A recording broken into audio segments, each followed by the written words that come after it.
Hi folks, I want to talk to you today about the components that make up the alert system that comes out of the box after you make your purchase.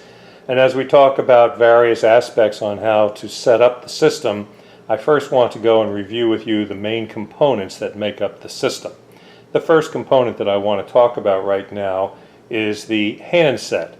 Now the handset is in this picture here. Let me just go and zoom in on this a little bit, just so you have absolute certainty as to what I'm talking about.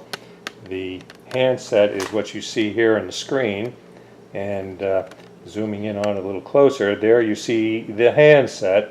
The handset is the basic operation center for the entire alert system. It is from the handset that everything that we do will be programmed in regards to making emergency phone calls. Now, of course, this handset is going to be sitting in the base station, and the base station is right above, right about here. Here we see the base station. The base station, of course, is where we're going to be recharging our handset, and there's all sorts of communications that we can do with the base station. And friend, we're going to learn more about this in our future video clips on how to operate the system. Going to the left of the base system, you're going to see this pendant over here. This pendant is the device that will be worn around your neck in case of an emergency, so that you can summon assistance if you need it with some programmed numbers.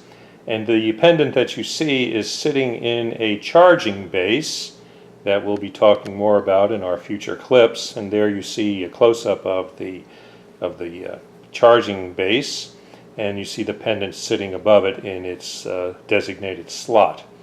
And next to the base station and the pendant system, you'll see this rope. This rope is actually just it's just a rope called a lanyard. This lanyard will clip into the pendant system, and it is to be worn around your neck. And moving over just a little bit further, you'll see this little thing here to the left of the pendant, and that is a little device that you can use in place of the lanyard to hold your pendant. It's actually a belt clip, and especially for the men, they can clip it onto their belt, and then the pendant fits comfortably into the clip that is attached to your belt. And finally, the other thing we'll be talking about is the power supply. And of course, the power supply is what's needed to make the base station operate and to supply the necessary power that's needed for charging. So we're going to be talking more about these parts as we go through the system and how to set it up. So sit back, relax, and in our next clip we'll continue our discussion.